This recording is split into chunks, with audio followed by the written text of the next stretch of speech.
Hi friends, previous మనం Vimal company wires గురించి video చేసిన తర్వాత చాలా మంది ఎలక్ట్రీషియన్స్ అయితే కామెంట్ చేస్తున్నారు. అంటే నేను ఒకటే చెప్తున్నాను, ఒక్కో ఏరియాలో ఒక్కో బ్రాండ్ అయితే డామినేట్ గా ఉంటుంది.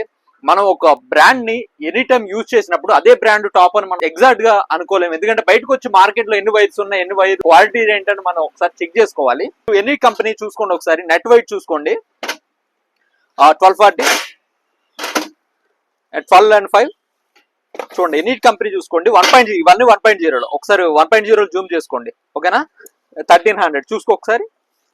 అలాగే విమల్ వైర్ వచ్చేసరికి ఎంత వచ్చింది, 1340 వచ్చింది. నెట్ వెయిట్ కూడా ఈ విధంగా ఉంటుంది. అలాగే మనం మీటర్స్ కూడా ఓపెన్ చేసి చెక్ చేసినప్పుడు 90 మీటర్స్ కూడా పక్కగా వస్తుందండి. వైర్ క్వాలిటీ కూడా ఏ విధంగా చెక్ చేయాలంటే, పైనుండే పీవీసీ, లోపల ఉండే కాపర్ కూడా క్వాలిటీగా ఉండాలి. విమల్ కంపెనీ వైర్ లోపల ఉండే కాపర్ కూడా క్వాలిటీగా ఉంటుంది, పైనుండే పీవీసీ కూడా క్వాలిటీగా ఉంటుంది. ఫైర్ టెస్ట్ చేసినప్పుడు కొన్ని వైర్స్ బ్లాక్ స్మోక్ వస్తాయి, కొన్ని వైర్స్ వైట్ స్మోక్ వస్తాయి. మనకి బ్లాక్ స్మోక్ ఎందుకు వస్తాయి అంటే, స్క్రాప్ నుండి వచ్చే పీవీసీ తో మేకింగ్ చేసిన వైర్ అయితే బ్లాక్ స్మోక్ వస్తుంది. ఫస్ట్ క్వాలిటీ పీవీసీ తో యూజ్ చేసినట్లయితే వైట్ స్మోక్ వస్తుంది. విమల్ కంపెనీ వచ్చేసరికి ఫస్ట్ మనకు ఐఎస్ఐ మార్క్ బ్రాండెడ్ వైట్స్ లో ఈ విధంగా మెన్షన్ చేసి ఉంటాయండి. బ్రాండెడ్ వైట్స్ లో మనకు ఐఎస్ఐ మార్క్ ప్రింట్ ఉంటుంది.